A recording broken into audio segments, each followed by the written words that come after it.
ఎప్పటికీ కాదు. కాబట్టి కొద్ది నిమిషాలే క్లుప్తంగా విన్నాం. మరి ఒక శ్రేష్టమైనటువంటి నిబంధన మనం తెలుసుకుందాం.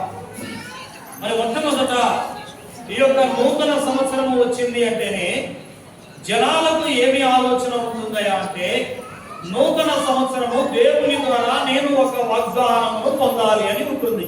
ఏముంటుంది? దేవుని ద్వారా వాగ్దానము పొందాలని ఉంటుంది. మరి వాగ్దానం అంటే మీకు అనేక పర్యాయాలు తెలియజేశాను.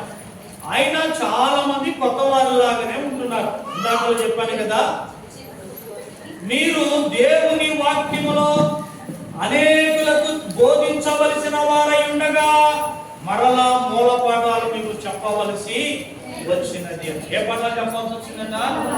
మూల పాఠాలు అంటే ఇప్పుడు మనం చదువు రావాలనుకోండి, ఏం నేర్చుకోవాలి? అఆలు ఇలా గుడింతాలు నేర్చుకోవాలి, ఏబిసిడీలు నేర్చుకోవాలి, ఎక్కాలు నేర్చుకోవాలి. ఈ ఎక్కాల్ని, ఏబిసిడీల్ని, అఆలు ఇల్ని మూల పాఠాలు అంటారు. అలాగనే బైబిల్లో యేసు ఎవరు, రక్షణ అంటే ఏంటి, వాగ్దానం అంటే ఏమిటి, ఇవన్నీ మూల పాఠాలు. ఏంటి ఇవన్నీ? మూల పాఠాలు అంటే మొట్టమొదట నేర్చుకునే పాఠాలు. అయినను మరలా ఇతరులకు మనము చెప్పవలసిన వారమై ఉండగా మనము నేర్చుకోవాల్సిన పరిస్థితి ఎప్పుడు దాపురిస్తాం. ఎందుకంటే మనం చక్కగా వినలేకపోతున్నాం, చక్కగా గ్రహించలేకపోతున్నాం, మనం విన్న దానిని మన హృదయంలో భద్రపరచుకోలేకపోతున్నాం. దాని వలన మరలా మనం వినాల్సి వస్తుంది. రెండోది, ఈ కల్పిత కథల ప్రపంచంలో మనం ఉన్నాం. ఎక్కడున్నాం? కల్పిత కథల క్రైస్తవ సామ్రాజ్యంలో మనం ఉన్నాము కనుక మరి ఈ కల్పిత విషయాల్ని ఎప్పుడు వింటున్నాము కనుక తినంగా వేవు తీయగలడు అంటే వ్యాపారం తీయగలడు ఏంటంట, తినంగా. కాబట్టి ప్రియమైన దేవుని పిల్లరా, మరి ఇక రోజు మనం అబద్ధాలు వింటూ ఉన్నాం కాబట్టి అవే నిజాలు అనిపిస్తాయి. వాస్తవంగా వ్యాపారం తీయకుంటుందా? అది ఎప్పటికీ ఉండదు. వ్యాపారం ఎప్పుడు చేతులనే ఉంటుంది. మరి మనకి తీయగా ఎందుకు అనిపించింది? ఇక రోజు అనేది వింటున్నాడు కాబట్టి మనకి తీయగా అనిపించింది. కాబట్టి అందుకనే రోజు అబద్ధాలు వింటాం కాబట్టి అవే నిజమని మనకు అనిపిస్తాయి. కాబట్టి వాగ్దానం అంటే ఏమిటని సింపుల్ మాటలు మనం తెలుసుకుందాం. మరింత లోతుగా మీకు ఎప్పుడైనా తెలియజేస్తాను. వాగ్దానము అనగా మాట ఇచ్చుట.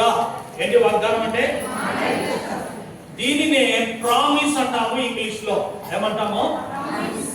ఈ ప్రామిస్ నే నిబంధన అని, తెలుగులో కట్టడ అని కూడా అనవచ్చు. ఏమనొచ్చు? కట్టడ అనొచ్చు. అందుకని తిరిగి మన ఇంగ్లీష్ లోకి వెళ్ళినప్పుడు ఈ నిబంధనే కావెనెంట్ అంటారు. ఏమంటారు? కావెనెంట్ అంటే నిబంధన అని తెలుగులో. అందుకనే దీన్ని టెస్టిమోనీ అని కూడా అంటారు. టెస్టిమోనీ అంటే సాక్ష్యము అని. సాక్ష్యము అంటే మీ అందరికీ టెస్టర్ తెలుసా? టెస్టర్ అంటే ఏమిటి? కరెంటు బోర్డులో కరెంటు ఉందా లేదా అని చూసేది. అంటే చూడటం అంటే ఏం తెలుస్తుంది? కరెంటు ఉంది అని చెప్తే సాక్ష్యము, కరెంటు లేదని చెప్పడం కూడా సాక్ష్యము. ఈ సాక్ష్యం ఇవ్వడాన్ని టెస్టర్ అంటారు. ఏమంటారు? టెస్టర్. అందుకని దీని పేరు ఏంటంటే టెస్టర్, టెస్టిమోనీ. ఏంటిది? సాక్ష్యము. దేవునికి మానవులకు మధ్య సాక్ష్యం. ఎవరికి మధ్యనట? అందుకనే దేవుని ప్రజలకు దేవునికి మధ్య సాక్ష్యము. ఎవరికి? ఇప్పుడు సాక్ష్యము. కాబట్టి ఏమిటయా సాక్ష్యం అంటే, ఆ సాక్ష్యాన్ని మనం నిబంధన అనొచ్చు, ఆ నిబంధనని నియమము అనొచ్చు. ఏమనొచ్చు? ఈ నియమాన్ని ఇంగ్లీష్ లో రూల్స్ అండ్ రెగ్యులేషన్ అనొచ్చు. ఏమనొచ్చు? రెగ్యులేషన్. దీనిని ఇప్పుడు తెలుగులో నియమ నిబంధనలు అనొచ్చు. ఏమనొచ్చు? దీన్నే ఇంగ్లీష్ లో టర్మ్ అండ్ కండిషన్స్. ఏమంటా? అంటే నియమ నిబంధనలు.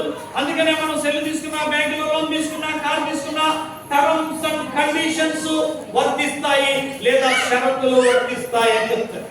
ఏం చెప్తాడు? షరతులు వర్తిస్తాయంటారు. దీన్నే అగ్రిమెంట్ అంటారు. ఏమంటారు? ఈ అగ్రిమెంట్ నే ఒప్పందము అంటారు. ఏమంటారు? అందుకనే ఇది మానవులకు దేవునికి మధ్యన ఒప్పందము. ఏంటిది? దేవుని వడంబడిక అంటారు. ఏమంటారు ఒప్పందాన్ని? వడంబడిక.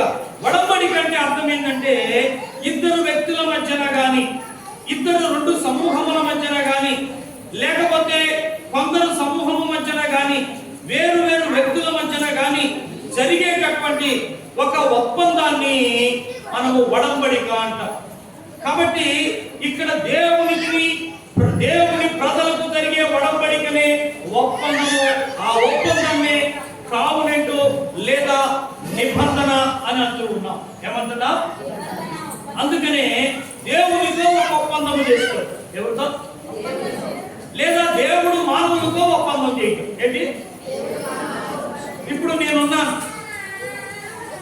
మరి ఇదిగో మీరందరూ కనుక దేవుని సన్నిధికి వస్తే మీకు బ్లెస్సింగ్స్ ఇస్తాను అన్నారు.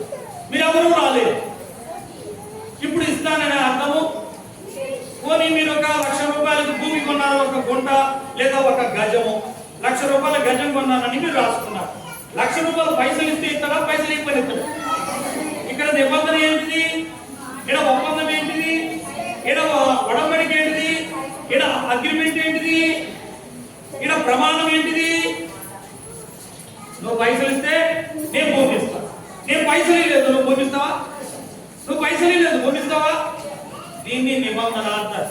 అందుకనే దీని మీద క్రొత్త నిబంధన, పాత నిబంధన ఉంటుంది. ఏముంటుంది?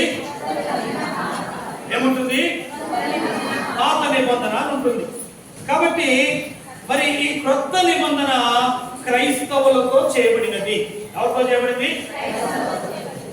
ఇందులో ఇటుపక్క పాత నిబంధన ఉంటుంది. అది ఇజ్రాయేలీలతో చేయబడినది. ఎవరితో చేయబడినది? కేవలం ఇజ్రాయేలీలతోనే చేయబడింది. ఎవరితో? అక్కడక్కడ కొన్ని ఉంటాయి, అవి క్రీస్తును బట్టి చేయబడ్డాయి. ఎవరిని బట్టి? చేయబడ్డాయి. ఇలాగా అది మూలాల్లోకి వెళ్తే మనకు మరింత విషయము అర్థమవుతుంది. అయినప్పటికీ ఒక్క మాట మనం నేర్చుకుని మనం ముగించుదాం, చూద్దాం. ప్రియమైన దేవుని పిల్లలరా, మరి పరిశుద్ధ గ్రంథము నుండి ఎజ్రా గ్రంథము, పరిశుద్ధ గ్రంథము నుండి ఎజ్రా గ్రంథము 10వ అధ్యాయము 4వ వచనాన్ని ఒక్కసారి మనం పరిశీలించుదాం.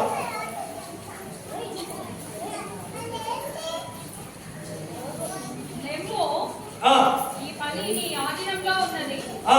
మేమును నీతో కూడా ఉందుము. నీవు ధైర్యం తెచ్చుకొని అక్క మూడవ వచనం చూద్దాం. యెజ్రా గ్రంథము 10వ అధ్యాయము 3వ వచనము, పేజీ నంబర్ 399. కాబట్టి ఈ పని ధర్మశాస్త్రానుసారంగా జరుగునట్టు ఏలిన వాడైన నీ యోచన బట్టి దైవాజ్ఞకు భయపడి యోచనను బట్టి నీ భార్యను వారికి పుట్టిన వారిని వెలిగించమని మన దేవునితో నిబంధన చేసుకొనేదము. ఇక్కడ ఉపోద్ఘాతం ఏమిటంటే ఇజ్రాయేలు ప్రజలు ఆనాడు దేవుని అతిక్రమించి అన్య స్త్రీలను పెళ్లి చేసుకున్నారు. అంటే దేవుని ప్రజలను మాత్రమే చేసుకోవాలి, అన్య స్త్రీలను చేసుకున్నారు. అయితే అది దేవునికి కోపం రప్పించే విషయం. కాబట్టి ఆ సందర్భంలో ఇక్కడ ఎజ్రా శాస్త్రి గారు మరి ఇక్కడ ప్రజలతో ఒక నిబంధన చేయించుచున్నాడు. మనము అన్య స్త్రీలను విడిచిపెట్టుదము, దేవునికి భయపడుదము, దేవుని వాక్య ప్రకారము జీవించదమని, ఇక మొదలుకొని మేము పాపము చేయము, నీ దృష్టికి వ్యతిరేకముగా చేయము, ధర్మశాస్త్ర ప్రకారము నువ్వేదైతే ఇజ్రాయేలీలతో చెప్పావో ఆ ప్రకారమే మేము నడుచుకుంటామయ్యా, మాకు కలిగిన కీడంతా విడిచిపెట్టమని ఈ ఇజ్రాయేల్ ప్రజలతో చెప్పి వీరితో ఒప్పించడానికి ఈ ఎజ్రా గారు ప్రయత్నం చేస్తూ ఈ ఇజ్రాయేల్ ప్రజలతో చెప్పినటువంటి మాట ఏమిటంటే, మనము దేవునితో నిబంధన చేసుకుందాం. ఏంటంట? ఎవరితో చేస్తున్నారు? మీకు చెప్పాను కదా, ప్రమాణం అనొచ్చు, ఒప్పందం అనొచ్చు, ఇంగ్లీష్ లో అగ్రిమెంట్ అనొచ్చు, ఇంగ్లీష్ లో కావనెంట్ అనొచ్చు. కాబట్టి వీరు ఇప్పుడు దేవుడు ప్రజలతో చేస్తున్నాడా? ప్రజలు దేవుడితో చేస్తున్నారు. ప్రజలు దేవుడితో చేస్తున్నారు. ఎందుకంటే ఆల్రెడీ దేవుడు ఇజ్రాయేలుతో చేశాడు. ఏమిటంటే మీరు ఇంటికి వెళ్ళినాక ద్వితీయోపదేశ కాండాన్ని మీరు 14వ అధ్యాయం నుంచి మీరు చదువుకుంటూ వెళ్ళవచ్చు. నీవు నా మాట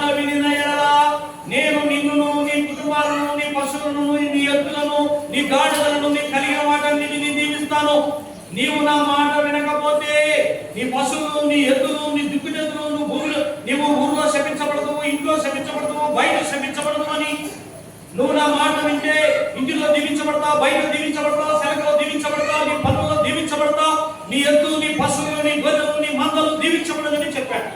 మాట వింటే దీవిస్తాడు, మాట వినకపోతే శపిస్తానని చెప్పాడు. ఇది ఒప్పందం. ఏంటిది ఒప్పందం?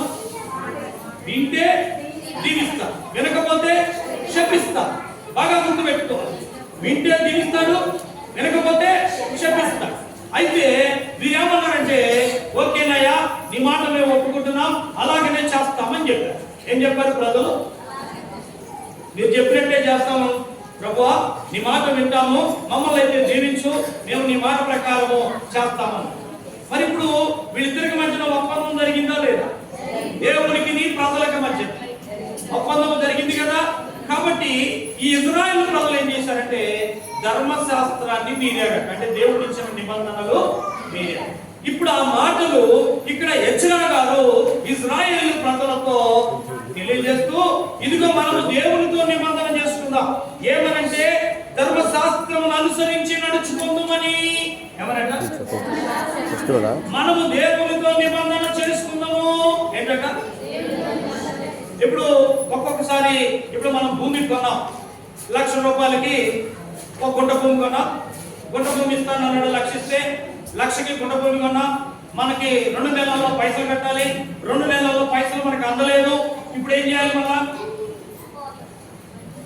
ఇప్పుడు ఆసాం దగ్గరికి పోయి, అయ్యా ఏమనుకోకురి, మాకు కొంచెం ఆలస్యమైంది, పైసలు కొన్ని కారణాల బట్టి అందలేదు, మేము మాట అన్నాను 2 నెలల్లో తీసుకొస్తాము కానీ తీసుకురాలేకపోయాము, కాబట్టి దయచేసి మమ్మల్ని మన్నించి ఇంకొంచెం గడువు ఇవ్వమని కోరుతున్నాము, కాబట్టి ఓ 10 రోజులకి ఇవ్వండి, లేదా ఇంకొక నెలకి ఇవ్వండి అని మనం అడుగుతాం. కరెక్టా కదా?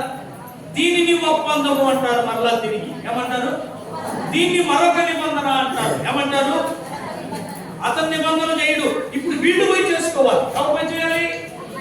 ఫస్ట్ రాసేటప్పుడైతే 1,00,000 రూపాయలు ఇస్తే నా చవకిస్తా, లేదా నా భూమి ఇస్తాను అని చేస్తాడు. ఇక తర్వాత చేయడు, వీళ్ళే పోయి ఆయన కన్వినెన్స్ చేసుకుని, అంటే బ్రతిమలాడుకొని, వీరు కలిగిన సమస్య చెప్పుకొని ఆయన బ్రతిమలాడుకొని మళ్ళా ఒక అగ్రిమెంట్ ని, మళ్ళా ఒక వాయిదాన్ని తీసుకుంటారు. ఇలా చేసేటటువంటి పనిని తిరిగి ఒప్పందము. అందుకనే అప్పుడు దేవుడు మరలా చేయడు, కానీ ఈ ప్రజలే దేవుడితో చేసుకోవాలి. వెళ్ళి ఎవరితో చేసుకోవాలి? ఎందుకంటే దేవుడు ఆల్రెడీ చేశాడు. దేవుడు ఎన్నడను మాట తప్పని వాడు. ఏంటంట? చూద్దాం. న్యాయాధిపతులు 2వ అధ్యాయము 2వ వచనాన్ని మనం జ్ఞాపకం చేసుకుందాం. న్యాయాధిపతులు 1వ వచనం చూద్దాం. న్యాయాధిపతులు 2వ అధ్యాయము ఏం చెప్తున్నాడు?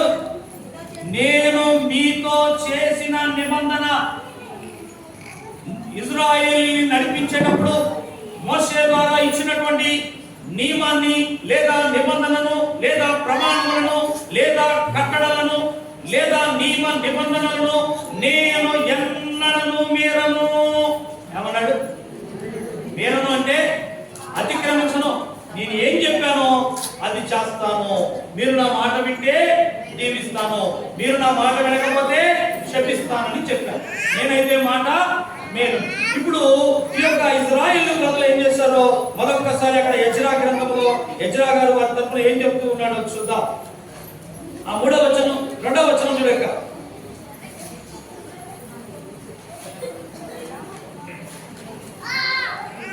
Page number 399, page number 399, Ezra గ్రంథము 10వ అధ్యాయము 2వ వచనాన్ని ధ్యానించుదాం. యెహియా కుమారుడైన షెకన్యా ఎజ్రాతో ఇట్లనెను, మేము దేశమందుండు అన్య జనములలోని స్త్రీలను పెళ్లి చేసుకొని మా దేవుని దృష్టికి పాపము చేసితివి. అయితే ఈ విషయంలో ఇశ్రాయేలీయులు తమ నడవడి దిద్దుకొందురని నిరీక్షణ కద్దు.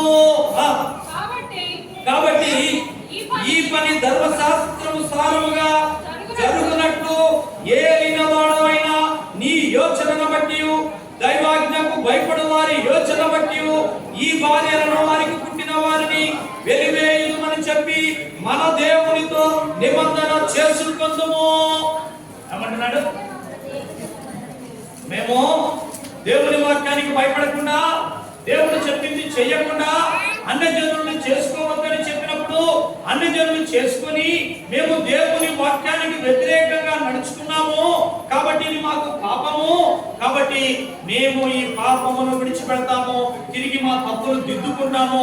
కాబట్టి మేము దేవునితో అయ్యా మాది తప్పైందని ఒప్పుకొని మరలా మేము అలా చెయ్యము, మమ్మల్ని క్షమించు, మమ్మల్ని శిక్షించమాకని చెప్పి దేవునితో మనము నిబంధన చేసుకుందాం. ఇప్పుడు నిజమా అబద్ధం? నిజమా అబద్ధం? ఎవరితో చేసుకుంటారట? ప్రజలు ఇప్పుడు దేవునితో చేసుకుంటారు. ఇక ప్రియమైన దేవుని పిల్లరా, ఒక మాట చెప్పి మనం ముందుకు వెళ్దాం. ఒక 10 నిమిషాలను ముగిస్తాను. వాస్తవం చాలా సబ్జెక్ట్. మరి మీ అందరికీ రామచిలక తెలుసా? నాకైతే బాగా తెలుసా? రామచిలక తెలుసా? మరి రామచిలక ఆకాశంలో తిరుగుతుంటే ఆ జాంపండు ఈ జాంపండు ఆ చెట్టు మీద ఈ చెట్టు మీద వాళ్తుంటే దాన్ని చూసినప్పుడు కొంతమందికి కొన్ని అనిపిస్తాయి. ఏంటో మీరు చెప్పగలరా? ఎవరైనా ఒకరు చెప్పగలరా? ఆ చిలక బంధువులు ఎంత చక్కగుందో, ఎంత ఆనందంగా ఉందో. అబ్బా, ఇష్టం వచ్చిన పండు తింటుంది, ఇష్టం వచ్చింది నవ్వుతుంది, ఎంత మంచి ఆహారం తింటుందో. ఆ చిలకలాగా నవ్వుతే పోయేది, ఈ బాధలు లేకుండా పోయేది. ఎంత మంచి తిండి తింటుందో ఆ రామచిలక. రామచిలక కొట్టిని ఎన్ని బలే తీయకుంటేరా అంతమానం. మరి ఇప్పుడు దాన్ని తీసుకొచ్చి పంజరంలో పెడితే చెప్పాల ఎప్పుడు దానికి ఆనందం ఉంటుందా? కోరుకున్న పళ్ళు తిరగాలన్న చోట తిరగలదా? ఉండాలన్న చోట ఉండగలదా? పోనీ మీ పిల్లల్ని అడగండి, రెసిడెన్షియల్ స్కూల్లో పెట్టిన పిల్లల్ని అడగండి, అయ్యా రెసిడెన్షియల్ స్కూల్ బాగుందా, ఇంటికాడుండి చదువుతావా, ఎడ బాగుంటుందా అని అడుగు. అమ్మాయి నేను యాడికన్నా పోతాను, స్కూల్కి పోనీ, ఇంటికాడుండేదు ఏడంట నీ చెప్పినట్టే వింటామా? నేను ఆడిగిపోను, నీ ఇంటికాడుండేది. అమ్మో నేను ఆడిగిపోనా. ఎందుకు? అది అక్కలు నవ్వుతున్నారు. ఎందుకు? సెంటర్ జైలుతో సమానం. ఏంటంట? బయటికి పోయే పని లేస్తే అదే ఆమరణం, ఉంటే అదే ఆమరణం, ఉంటే అదే మనసు, ఉంటే అదే మనసు. ఎలాగ లేవాలా, ఎలాగ తినాలా, ఎలాగ ఉండాలా. మరి రామచంద్రకి నచ్చితే తినదైతే, నచ్చకపోతే ఇక తన జాతకము తనకు తెలువక బోనులో చిక్కబడిన రామచిలక అందరి జాతకాలు చెప్పు. ఏంటంటే చెప్పాలి. తన జాతకము తనకు తెలియక బోనులో చిక్కిన రామచిలక అందరి జాతకాలు జరగబోయేది చెప్పుద్ది. చెప్పాలి. ఏం చెప్తుంది? అందరి జాతకాలు నిజంగా దాని జాతకం బాగుంటుంది ఉంటుంది. దాని జాతకం బాగలేక నా జాతకం బాగలేక నేను ఎడుతుంటే ఈడెప్పుడు ఇడిచి పెడతారా, ఈ రెక్కెర కొట్టి ఈ దాకెర కొట్టి నన్ను ఇందులో పెట్టిండు. నేను అది తిందామంటే ఇది ఉండదు, ఇది తిందామంటే అది ఉండదు. నా మొకార జామ పండేస్తాడు ఎప్పుడు చూసినా. ఇంకా ఏమీ ఉండదు. ఈ కర్మ ఎప్పుడు పాత్ర అని అది అడిగితే దాని కర్మ తెలియని రామచిలక దగ్గరికి పోయి చిలక శతొచ్చిండు జాతకం ఎట్టుంది, రాముడొచ్చిండు జాతకం ఎట్టుంది, భీముడొచ్చిండు జాతకం ఎట్టుందంటే ఓడు ఆయన నా జాతకం బాగలేక నేనే నీ జాతకం నేనేం చెప్పాను రాని అది పక్కపక్క లేక ఎకయక అంటుంది. అంటే ఏడుపు. నిజమాబద్ధమా? ఇప్పుడు మన విశ్వాసులు మన సంఘాల్లో మనకు నేర్పేది ఏంటో తెలుసా? ఇదిగో వాగ్దానాలు బెడ్రి. అబ్బా పైన తిద్దామంటవా కింద తిద్దాం మధ్యలోది ఏ బుక్క నేను చెప్తా. పైకి ఏ బుక్క కిందది, ఏ బుక్క దాని కిందది, ఏ బుక్క దానికి పైకి. అంటే ఏం చేస్తున్నారు వీళ్ళు? జాతకాలు రాసుకుంటున్నారు. ఏం చేస్తున్నారు? జాతకాలు. ఇప్పుడు దేవుని పిల్లరా ఏమి నేర్చుకుంటున్నాం మనం? జాతకాలు చూసుకునే వాళ్ళ క్రైస్తవులు అంటే అజ్ఞానమా? క్రైస్తవ్యం అంటే క్రైస్తవం అంటే అవిశ్వాసమా? ఇప్పుడు దేవుని పిల్లరా మీరందరూ సత్యవంతులై ఉండాలి. క్రీస్తు సంఘం అంటే సత్యము, క్రీస్తు సంఘం అంటే జ్ఞానము, క్రీస్తు అంటే జ్ఞానము. జ్ఞానమై ఉన్నాడు. ఏమైనాడట? ఆయన అంటుగా క్రీస్తు మనకు జ్ఞానమై ఉన్నాడు. అందుకనే క్రైస్తవుడు అంటే జ్ఞానిగా ఉండాలి. మూఢ విశ్వాసాలు, అంధ విశ్వాసాలు కలిగి ఉండకూడదు. వాగ్దానము అనగా ఒకరితో ఒకరు చేసేదానిని వాగ్దానం అంటారు. ఇద్దరు ప్రజల మధ్యన జరిగేది వాగ్దానం అంటారు. లేదా దేవునికి ప్రజల మధ్యన జరిగేది వాగ్దానం అంటారు. లేదా రాజకీయ నాయకుడికి ప్రజల పక్షాన జరిగేదాన్ని వాగ్దానం అంటారు. లేదా స్త్రీకి పురుషుడికి జరిగేటటువంటి వివాహ సందర్భంలో జరిగేదాన్ని వాగ్దానం అంటారు. మాట ఇచ్చుట పుచ్చుకొనుట వాగ్దానం అంటే ఏంటి? వాక్ అంటే మాట, దానము అనగా ఇచ్చుట. ఏంటి దానం అంటే? Walk plus దత్తము. దత్తము అనగా ఇచ్చివేయుట. వాక్ అంటే మాట, దత్తము అంటే ఇచ్చుట. మాట ఇచ్చుట ప్రామిస్. ఏమంట? తోడండి, దేవుని తోడండి. 100 రూపాయలు నిజంగా ఇస్తానండి, దేవుడు తోడండి. దేవుడు తోడండి. ఏమను బ్రతికినంత కాలము విడిచిపెట్టనండి. దేవుడు తోడండి. నన్ను గెలిపిస్తే ఈ రోడ్డు వేస్తానండి. మరి ఇప్పుడు కేసీఆర్ గెలిపలేదు, మన పోయి రోడ్డు కేసీఆర్ అంటామా? మా చక్కగా వచ్చిన నేను గెలిస్తే ఆస్తానన్నాను, కానీ గెలవకపోతే ఆస్తానన్నా అంటాడా? మరి దేవుడు ఏం చెప్పాడు? నా మాట మీరు వినినయ్యాడు. ఎప్పుడంట? నేను భూమిలోని సమస్త వంశముల కంటే నిన్ను హెచ్చించాను. ఏమన్నాడు? ఎప్పుడట? వింటేనా వినకపోతే? వింటేనా వినకపోతే? మరి నువ్వు వెళ్ళలేదుగా. ఇప్పుడు వెళ్ళలేదు కదా. ఇప్పుడు ఊరకని అందుకని సింపుల్ గా మళ్ళా గుర్తుపెట్టుకో. భార్యాభర్త ఉన్నారు, పెళ్లి చేసినాం, పెళ్లి అయిన తర్వాత 6 నెలల నుంచి కాపురానికి రాదు. పెళ్లి అయ్యేటప్పుడు యామను ప్రమాణం చేసుకుంటే, నా ఆస్తిలో నీకు వాటా ఇచ్చేదను, నాకు కలిగిన వాటిలో నీకు వాటా ఇచ్చేదను, నాకు కలిగిన సమస్తం మీద నిన్ను అధికారిగా పెట్టేదను అన్నాడు. నడలేదు. మనం కూడా ఒప్పుకున్నా లేదు, మనం కూడా ఆమె అన్నవా లేదు. అయ్యగారు సాక్ష్యమా కాదు, సంఘం సాక్ష్యమా కాదు, దేవుడు సాక్ష్యమా కాదు. ఏ 6 నెలల నుంచి ఇంటికి పోయి రాడు ఎవడతారు? నేను అప్పుడు చూసినట్లు, మయ్య చెప్పినట్లు, మమ్మ చెప్పినట్లు లేదా? కానీ ఆమె రావట్లేదు. నా కారు తీసుకో, నా బిల్డింగ్ తీసుకో, నా చెలక తీసుకో, నా పొలం తీసుకో, వచ్చిన డబ్బులన్నీ తీసుకో అంటాడా? ఏమంటాడు? వస్తే ఇస్తానన్నాను కానీ పోతే ఇస్తానన్నాను. ఏమంటాడు? ఉంటే భాగము, ఉంటే హక్కు రాదు, పోతే హక్కు రాదు. ఇది ఎవరైనా కరెక్ట్ అని చెప్పగలరా ఈ ప్రపంచంలో? హిందువులైనా, క్రైస్తవులైనా, మహమ్మదీలైనా, ఏ మతం వాడైనా, ఏ శాఖ వాడైనా, ఏ మతం ఉన్నా లేకపోయినా, నాస్తికుడైనా ఆస్తికుడైనా ఏ మాటలు చెప్పగలరా? ఇకపోయినా భార్య ఉండకపోయినా భర్త వాటా ఇవ్వాలని చెప్పడానికి వీలు పడదు. అందుకనే ప్రియమైన దేవుని పిల్లరా, ఇలా చేసేదాన్ని నిబంధన లేదా ప్రమాణము అంటారు. ఏమంటారు? అందుకనే దేవుడు ఏమన్నాడో ఒక మాట చూసి మనం ముగించి ఒక శ్రేష్టమైనటువంటి సందేశాన్ని మనం తెలుసుకుందాం. చూద్దాం. ద్వితీయోపదేశకాండంలో ఒక్కసారి చూడండి.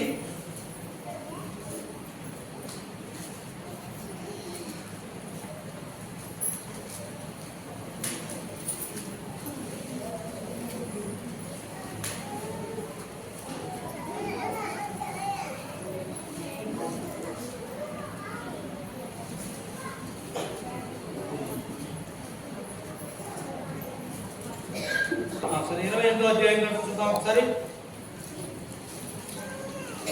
ద్వితీయోపదేశకాండము 28వ అధ్యాయము 1వ వచనమును 2వ వచనమును చూద్దాం.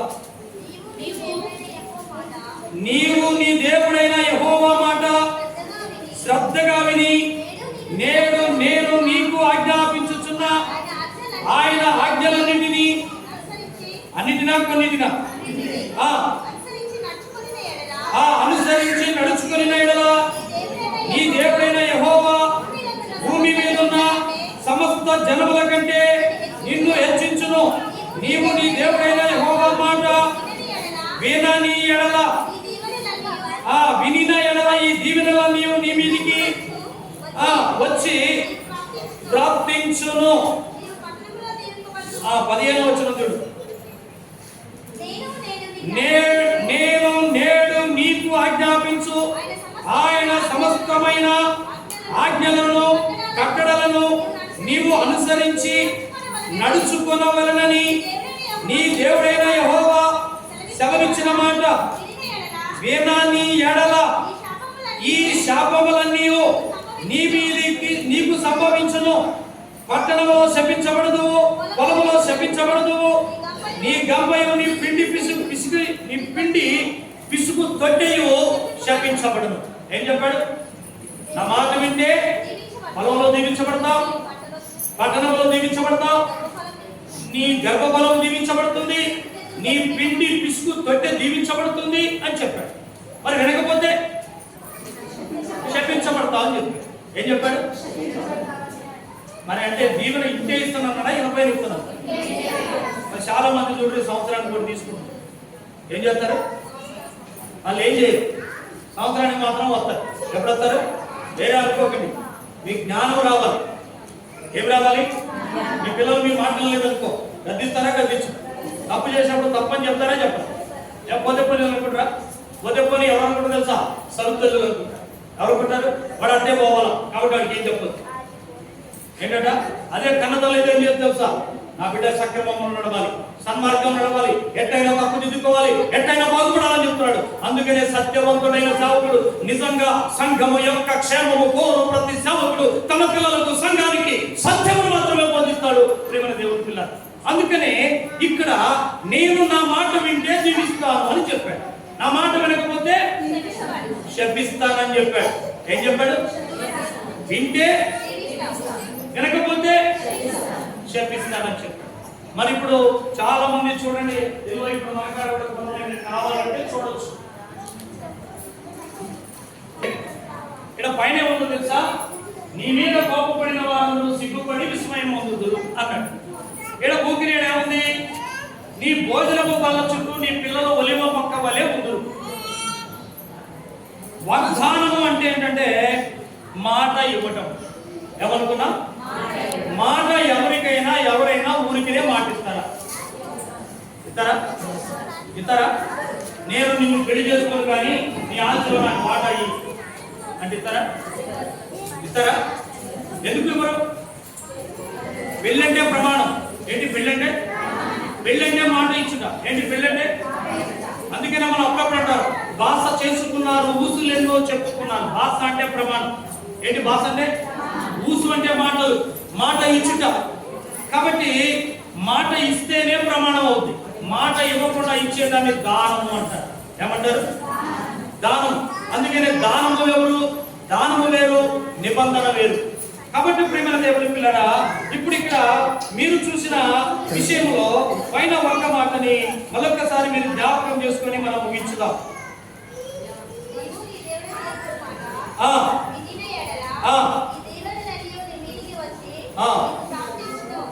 ఎప్పుడంట?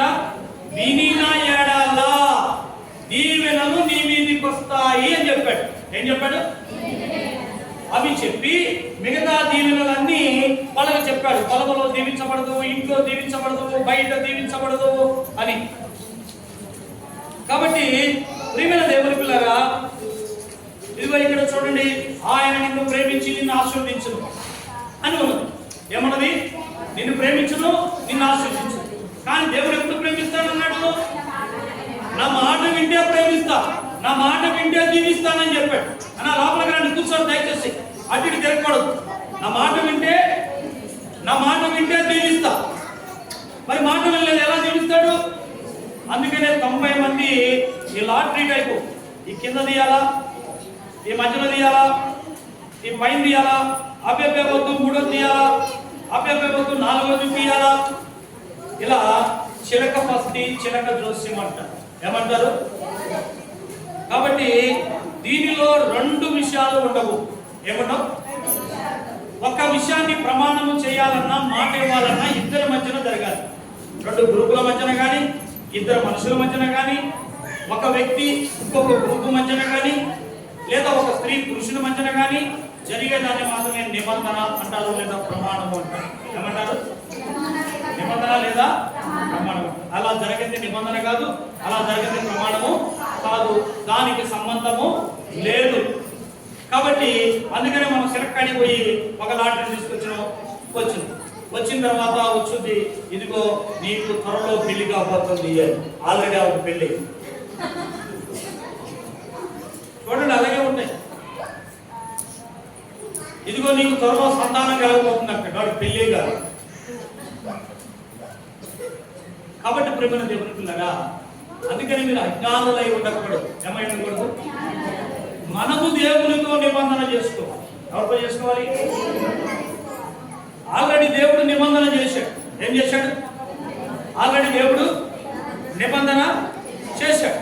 కాబట్టి దేవుడు చేశాడు కనుక నా మాట వింటే దీవిస్తానన్నాడు. ఇప్పుడు మనం ఏం చేయాలి? దేవుడు దీవించాలంటే ఇప్పుడు మనం దేవుని దగ్గరికి వెళ్ళి, సంఘానికి వెళ్ళి, లేదా చర్చికి వెళ్ళి, లేదా మన ఇంట్లో తలుపులు వేసుకొని ఇంట్లోకి వెళ్ళి ప్రార్థన చేసి, అయ్యా ఇది మొదలుకొని నీ మాట ఏంటా, నన్ను దీవించు, నన్ను ఆశీర్వదించు, నీ మాట ప్రకారం నడుచుకుంటా, నీ వాక్య ప్రకారం నడుచుకుంటా నన్ను దీవించమని మనము దేవునితో నిబంధన చేసుకోవాలి. ఇక మొదలుకొని తప్పు చేయనయా, అన్యాయం చేయనయా, అక్రమం చేయనయా, నాకు తప్పు అయిందయా, నాకు బుద్ధి వచ్చిందయా అని మనము నిబంధన చేసుకోవాలి. ఏంటంట? ఇప్పుడు భార్య తిరిగి వెళ్ళిపోయింది. ఎంత మంచిగా చూసుకున్నా వెళ్ళిపోయింది. మరలా ఆ భర్త దగ్గర స్థానం దొరకాలన్నా, ఆ భర్త ఆస్తిలో విలువ రావాలన్నా, ఆ భర్త వాటాలో ఆస్తి రావాలన్నా ఇప్పుడు ఈ భార్య వచ్చి నిబంధన చేసుకోవాలా, ఈ భర్తపై నిబంధన చేసుకోవాలి? పోనీ మీ పిల్లలు మిమ్మల్ని నుంచి అలిగి వెళ్ళిపోయారు, మీ నుంచి వేరే దేశం వెళ్ళిపోయారు, ఆస్తి అంతా తీసుకుని వెళ్ళిపోయారు, ఆడపోయిన పాడైంది. తిరిగి మళ్ళా వచ్చినప్పుడు నువ్వు నిబంధన చేసుకుంటావా, ఆయన వచ్చి నిబంధన చేసుకోవాలి? అంతే కదా. అందుకనే దేవుడు తప్పిపోయిన కుమారుని గురించి చెప్పాడు. ఏమని అంటే, తన కుమారుడు దేశాంతరము తన ఆస్తిని పంచుకొని వెళ్ళి అక్కడ అనుభవించి తిరిగి చెడిపోయి పందుల దగ్గర తిందామన్నా దొరకక తిరిగి వచ్చి తన తండ్రికి వచ్చి, అయ్యా నేను నీ కుమారుడు అనిపించుకున్నకు యోగ్యుడిని కాను, నీ పనివారిలో నన్ను ఒక పనివారిగా పెట్టుకునము, నాకింత గోవా దయచేయము, నీ కాడ నేను బతుకుతానయ్యా అని చెప్పి బ్రతుకులాడుతున్నాడు. ఇది నిబంధన. ఏమంటారు? కొడుకొచ్చి తిరిగి తండ్రితో నిబంధన చేసుకున్నాడు. కాబట్టి ఇప్పుడు మన దేవుని పిల్లరా, మనము దేవునితో నిబంధన చేసుకోవాలి. ఏం చేసుకోవాలి? చెప్పాలి. మనం ఏం చేయాలి? సత్యమేనా మనం చెప్పింది? మీరు విన్నది సత్యమేనా? నేను నేర్చుకున్న వాక్యం సత్యమేనా? మళ్ళా లాటరీలు తింటారు. అందుకనే పక్కన తీసిన దీంట్లో 2 ఉండాలి. ఎన్ని ఉండాలి? 2 ఉండవు. ఒకటి దేవుని పక్షాన ఉండాలి, 2 నీ పక్షాన ఉండాలి. అక్క వినాలి, అయిపోయింది. ఎవరి పక్షాన ఉండాలి? దేవునికి కావాల్సింది ఇందులో ఉండాలి, ఇక్కడ నీకు కావాల్సింది ఉండాలి. కానీ అన్ని నీకు కావాల్సింది ఉన్నాయి, దేవునికి కావాల్సింది ఏది? అందుకనే పిల్లవాడికి ఇప్పుడు సైకిల్ ఇప్పియాలి. అమ్మేమంటది, నా మాట విని బాగా చదువుకుంటే సైకిల్ ఇప్పిస్తాను. వినలేదు, పోరమోకరుడు తిరిగాడు, సైకిల్ ఇప్పిస్తుందా? ఇప్పుడు చదువుకున్నాడు, పాస్ అయ్యాడు. ఇప్పుడు వచ్చి అమ్మ నాకు మొన్న సైకిల్ ఇప్పిస్తాను విప్పి అని వచ్చాడు. ఎప్పుడు అప్పుడు అడిగాడు? అమ్మ మాట విన్నప్పుడు. ఎప్పుడు? అందుకని ఇక్కడ దేవుడు ఏం చెప్పాడు? మీరు నా మాట వినిన ఎడల మీరు దీవించబడుదురు, నేను మిమ్మల్ని దీవిస్తాను అని చెప్పాడు. ఎప్పుడు దీవిస్తాను? వింటే. ఎప్పుడు? వినకపోతేనే వింటారు. మరి ఇప్పుడు దీనిలో వినటం అనే అంశం ఎక్కడుంది? దేవునికి పనికొచ్చేది ఇన్ని ఉన్నాయి, మీరు చూసుకోవాలి. దేవునికి పనికొచ్చేది ఏది ఉండదు, అన్ని నీకు పనికొచ్చాయి. మనకు పనికొచ్చేదాన్ని లాటరీ అంటారు. ఏమంటారు? తగిలితే తగవచ్చు, పోతే పోవచ్చు. ఏంటి? తగిలితే తగవచ్చు. 1,000 మంది లాటరీ తీశారనుకో, ఎవరికి వస్తుంది? 2-3 వస్తుంది. అందుకని దీంట్లో ఇప్పుడు మీరు ఒక 120 మంది 130 మంది ఉన్నారు, ఒకటి తీశారనుకో, ఇందులో 10 మంది జరగవచ్చు, తప్పేం కాదు, జరగకూడదనేమి లేదు. అట్లని దేవుడు నిన్ను దీవించేశాడని అర్థం కాదు ఇక్కడ. ఏమిటి? దాన్ని యాదృచ్ఛికము, దేవుని దయ, ఇంకా నీ అజ్ఞానమును దేవుడు మన్నిస్తున్నాడు, దేవుడు నిన్ను క్షమిస్తున్నాడు అని అర్థం. అందుకనే మనము చిన్నప్పుడు మరి వచ్చి రాని నడక నడుస్తూ ఉంటాం. మనకు అమ్మాని పిలువడం అదే అదే అదే అదే లాగా ఇక్కడ జరువు అంతా అంటే నమ్మరు పట్టుకుంటా అని పడతామా? మా అయ్యే మా బంగారు, మా అయ్య మా బొంగారు, అమ్మ నాన్న అమ్మ అని చెప్తాం. ఏం చెప్తాం? అత్త అంటే ఏం చెప్తాం? ఏ పిల్లవాడు పుట్టకుండా అమ్మాను కాదు నాన్న, అమ్మా అని చెప్పాడు. అమ్మా అమ్మా అమ్మా అని నేర్చుకో. అలాగనే తెలియక మీరు నాట్యులాగా తెలిసినా అప్పుడప్పుడు దేవుడు మిమ్మల్ని కరుణిస్తాడు. ఏం చేస్తారు? అంత మాత్రంలో ఇది నిబంధన కాదు, ఒప్పందము కేవలం కృప. ఏంటది? కృప పుణ్యని చూసి చూడకుండా ఆయన ఉంటాడు. కాబట్టి ఇప్పుడు మన దేవునిగా ఆ దయ చొప్పున మన జీవితాల్లో అనేక మేలులు జరుగుతూ ఉన్నాయి. కాబట్టి ఈ దినము మనం ఒక శ్రేష్టమైనటువంటి మరి విధానాన్ని లేక ఒప్పందాన్ని లేదా ఒక శ్రేష్టమైనటువంటి కట్టడ మనం ఇలాగ దేవునితో చేసుకోవచ్చు. చివరిగా ఒక మాట చూసి ముగించుదాం. యెషయా గ్రంథము 55వ అధ్యాయము 3వ వచనాన్ని ఒక్క మాట మనము పరిశీలన చేసి తీసుకుందాం. చెవియొగ్గు నా యొద్దకు రండి, మీరు వినిన ఎడల మీరు బ్రతుకుదురు, నేను మీతో నిత్య నిబంధన చేసేదను, దావీదునకు చూపిన శాశ్వతమైన కృపను మీకు చూపెదను. ఏం చెప్తున్నాడు? ఇప్పుడు చూడండి, దీంట్లో ఒకటి ఉందా రెండు ఉందా? ఒకటి ఉందా రెండు ఉందా? మీరు ఇందులో ఉన్న ఏ వాక్యానైనా తీసుకోండి, ఇందులో ముందుది కట్ చేసి ఉంటుంది. ఈ వాక్యంలో ఏముంటుంది? వెనకాలనే మీకు ఉంటుంది. ఏముంటుంది? వెనకాలనే ఉంటుంది, ముందు ఉండదు. కానీ ఇక్కడ ఏముందో చూడండి, మీరు వినిన ఎడల మీరు బ్రతుకుదురు. ఏంటంట? వింటే ఏమవుతావట? దేవుని మాట వింటే ఏమవుతావట? దేవుని మాట వింటే ఏమవుతావట? అమ్మ కూడా అంటుంది, అయ్యా నా మాట ఇంతా బాగా బతుకుతురా, అయ్యా నా మాట ఇంతా బాగా బతుకుతురా, నేను తలగొట్టుకొని చెబుతున్నా, నా మాటింద్రా అయ్యా బతుకుతురా, నువ్వు బాగా ఉంటావురా, నా మాటింద్రా, నీ తల్లింద్రా కనిపించినదంట, నా మాటింద్రా నువ్వు బతుకుతావు. ఎప్పుడు బతుకుతాడు? ఎప్పుడు బతుకుతాడు? రెండున్నాయా? ఒకటి. మీరు బ్రతుకుతురు అంటే ఒకటి ఉందా ఉండదు? నీవు బ్రతుకుదు అంటే ఒకటి ఉందా రెండుందా? నా మాట విను అంటే ఒకటి ఉందా రెండుందా?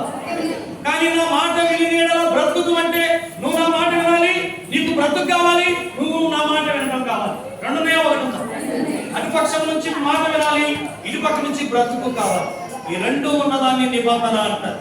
అందుకనే అప్పుడు మనం వెళ్ళి, అయ్యా అలనాడు దావీదును బట్టి ఆయనకు ఒక వాగ్దానం చేశావు, నీ మాట వినినప్పుడు నిన్ను ఇదిగో రాజుగా నియమించదను, సదాకాలం రాజుగా నియమించదనని దావీదుతో వాగ్దానం చేశావు. అవును ప్రభువా, నువ్వు నా కూడా నీ మాట నేను వింటాను, దావీదు వలె నడుచుకుంటాను, నన్ను కూడా బ్రతుకున్నట్లు సహాయం చేయమని మనము దేవునితో నిబంధన చేసుకుంటాం. ఏం చేయాలంటే మనం ఏం చేసుకోవాలంట? ఏం చేసుకోవాలంట మనం? అందుకని ఇశ్రాయేలు ఏం చేశారు? శాస్త్రి అయిన యెజ్రెయా ఏం చేశాడు? దేవునితో నిబంధన చేసుకున్నాడు. ఆల్రెడీ దేవుడు తన గ్రంథం అనే దాని చేత, క్రొత్త నిబంధన అనే గ్రంథము చేత ఆయన మనతో వాగ్దానములు చేశాడు. అనేక విస్తారమైన వాగ్దానములు ఇందులో ఉంటాయి. కాబట్టి ప్రియమైన దేవుని పిల్లగా ఆయన చేయడం పని పూర్తయింది, నువ్వు చేసుకోవడం మిగిలింది. ఏం మిగిలింది? ఆ యుద్ధకు వచ్చిన ప్రతి వాడిని రక్షిస్తానని చెప్పాడు. ఇప్పుడు నువ్వు ఆ యుద్ధకు వచ్చి, అయ్యా నీ యుద్ధకు వచ్చానయ్యా, వస్తే నన్ను రక్షిస్తానన్నావుగా, వచ్చావు, నన్ను నా కుటుంబాన్ని రక్షించయ్యా, ఈ సంవత్సరం అంతా నన్ను కాపాడయ్యా అని అడిగాడు. ఇప్పుడు గర్భఫలం అవసరం నుండి వచ్చావు, అయ్యా నా గర్భఫలం దయచేయి, నీ మాట వింటాను, నీకు ఇవ్వబడతాను. ఇప్పుడు నువ్వు వ్యాధి ముందు వచ్చావు, అయ్యా నా వ్యాధిని తీసేయి, నీ మాట వింటానయ్యా. ఇప్పుడు నువ్వు ఉద్యోగం కావాలని వచ్చావు, అయ్యా నాకు ఉద్యోగం దయచేయి, ఇది మొదలుకొని నీ మాట వింటానయ్యా. ఇప్పుడు నువ్వు శ్రమలో ఉన్నావు, అయ్యా నా శ్రమ నుంచి విడిపించు, నీ మాట వింటానయ్యా. ఇప్పుడు నువ్వు అప్పుల్లో ఉండొచ్చావు, అయ్యా నా అప్పులను తీర్చే కృపలాకి నేను నీ మాట వింటానయ్యా. ఇది మనము దేవునితో నిబంధన చేసుకుంటాం. ఏంటంట? ఏం చేసుకోవాలంట? కాబట్టి కొత్త సంవత్సరం దేవుని సన్నిధికి వచ్చాం, మొదటి దినాన్న ఇప్పుడు మనం ఏం చేయాలి? మన కుటుంబాలు ఆశీర్వదింపబడాలంటే, మన పిల్లలు ఆశీర్వదింపబడాలంటే, మన ఇల్లు ఆశీర్వదింపబడాలంటే, మన బ్రతుకులు ఆశీర్వదింపబడాలంటే చెప్పక దేవునితో నిబంధన చేసుకోవాలి. ఎవరితో? ఏం చేసుకోవాలి? దేవునితో ఒక ఒప్పందం చేసుకోవాలి. ఎవరితో చేసుకోవాలి? దేవునితో ఒక ఒప్పందం చేసుకోవాలి. సింపుల్ ఒక ఎగ్జాంపుల్ చెప్పి ముగిస్తా. ఇప్పుడు ఇంతకుముందు మనము టిఆర్ఎస్ ప్రభుత్వంలో ఉన్నాం అనుకోండి, ఆ పార్టీలో ఉన్నాం. ఇప్పుడు మనకి పని కావాలి. ఇప్పుడు కాంగ్రెస్ ప్రభుత్వం ఉంది, ఇప్పుడు పోయి ఆయన వచ్చి మనతో నిబంధన చేస్తారా, మనం పోయి అడుగు చేసుకోవాలి. ఎవరు చేసుకోవాలి? ఇప్పుడు మనమే ఆయన దగ్గరికి పోయి అయ్యా అప్పుడు నేను తెలుసో తెలియ కార్డు ఉన్నా, ఇప్పుడైతే నీ అంటున్నా, మరి నాకు కార్డు కావాలా, నాకు ఇల్లు కావాలా, నాకు వాకిలు కావాలా, నాకు సెలక్ కావాలా, నాకు రేషన్ కావాలా, ఆధార్ కార్డు కావాలా, లేకపోతే రేషన్ కార్డు కావాలా, ఆరోగ్యశ్రీ కావాలని ఇప్పుడు మనం పోయి చేసుకోవాలి తప్ప ఆయన వచ్చి మనతో చేయడు. వాళ్ళు చేయటం అయిపోయిందా? ఇప్పుడు మనం ఏం చేయాలి? మనం పార్టీ మారేమన్నమాట.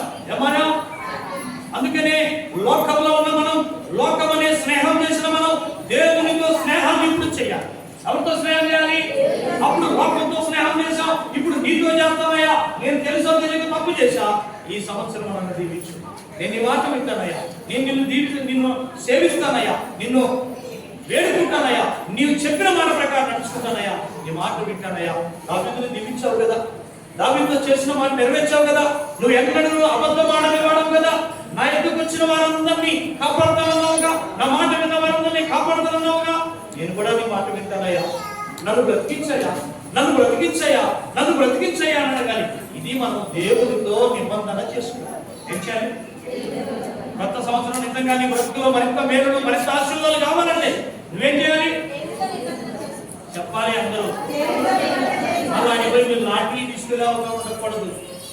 చిలకే దాని జాతకం తెలియదు. ఎవరికి? చిలకకే దాని జాతకం తెలిస్తే ఫోన్లో ఇరుక్కోదు, ఆడిరుక్కోదు. ఫోన్లో ఉన్న జీవితం ఆనందకరంగా ఉండదు. ఫోన్లో ఉండడం అంటేనే శాపము. తన బ్రతుకు చక్కగా లేని చిలక నీ బ్రతుకుని బాగు చేయగలదా?